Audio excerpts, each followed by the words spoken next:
Saya sama sekali tidak mengajukan alasan terkait dengan ini, karena kalau dalam konteks perdebatan sebagai mencari siapa yang menang dan siapa yang kalah, jelas saya kalah telak pada waktu itu, dirujak habis-habisan, terlihat pelangap-pelongo dan lain sebagainya.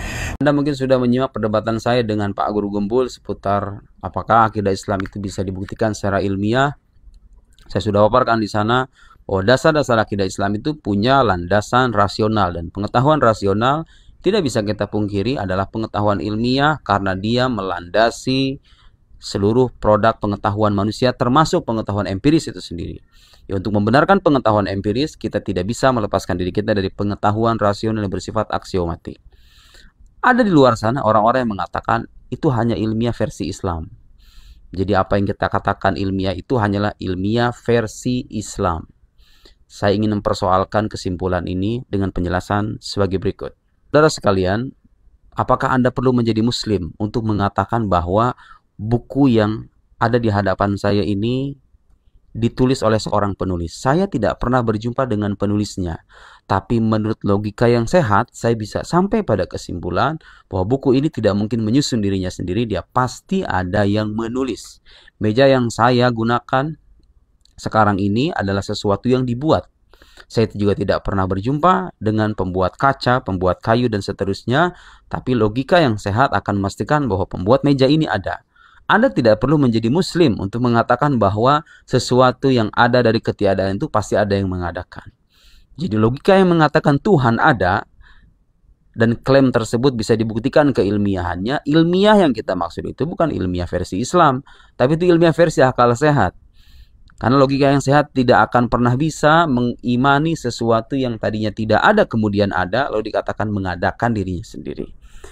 Apakah Anda perlu menjadi Muslim untuk sampai pada kesimpulan bahwa Nabi Muhammad itu adalah seorang nabi? Mengingat bahwa dalam sejarahnya beliau tidak pernah berbohong, tidak pernah berdusta, tidak pernah ada riwayat historis yang mengisahkan bahwa beliau pernah melakukan perbuatan yang keji dan tidak beradab. Kejujurannya, integritasnya tersaksikan dalam data-data historis. Beliau kemudian mengaku sebagai utusan Allah yang tidak pernah berbohong ini. Kemudian beliau juga mendatangkan sebuah bukti yang luar biasa yang tidak tertandingi oleh makhluk sama sekali, berisikan tantangan sejak belasan abad yang lalu, dan tidak ada yang bisa mengimani tantangan itu. Kemudian kita juga menerima fakta bahwa beliau adalah seorang yang ummi, tidak membaca dan tidak menulis. Tapi kok bisa mendatangkan sebuah kitab suci yang berisikan kabar orang-orang di masa lampau? Ada Nuh, Idris, Ibrahim, Musa, Isa, Fir'aun, Bani Israel, Ashabul Kahf, keluarga Imran, dan lain-lain. Belum dengan penjelasan tentang Tuhan, konsep keesaan Tuhan, sifat-sifat Tuhan, eskatologi surga neraka dengan segala rinciannya. Beliau tidak pernah belajar. Tidak pernah terbukti beliau belajar kepada Rabi Yahudi ataupun pendeta Nasrani. Tidak pernah belajar filsafat ataupun ilmu perbandingan agama. Tapi kitab yang beliau sampaikan itu mengkritik keyakinan umat agama lain. Pertanyaannya, mungkin tidak pengetahuan ini berasal dari beliau sendiri, sementara beliau tidak pernah belajar? Tidak mungkin. Kita tidak bisa memberikan alasan yang masuk akal kecuali menisbatkan pengetahuan ini sebagai informasi yang beliau terima dari penguasa alam semesta, yaitu Allah Subhanahu wa Ta'ala. Reasoning semacam ini tidak mengharuskan seseorang menjadi Muslim. Cukup Anda menggunakan logika yang sehat, kemudian Anda mengamati argumen rasional ini, maka Anda akan sampai pada kesimpulan bahwa Nabi Muhammad itu bukan manusia biasa. Beliau adalah utusan Allah Subhanahu wa Ta'ala. Itu yang kita imani karena kita tahu bahwa keimanan ini berbasis pada argumen rasional.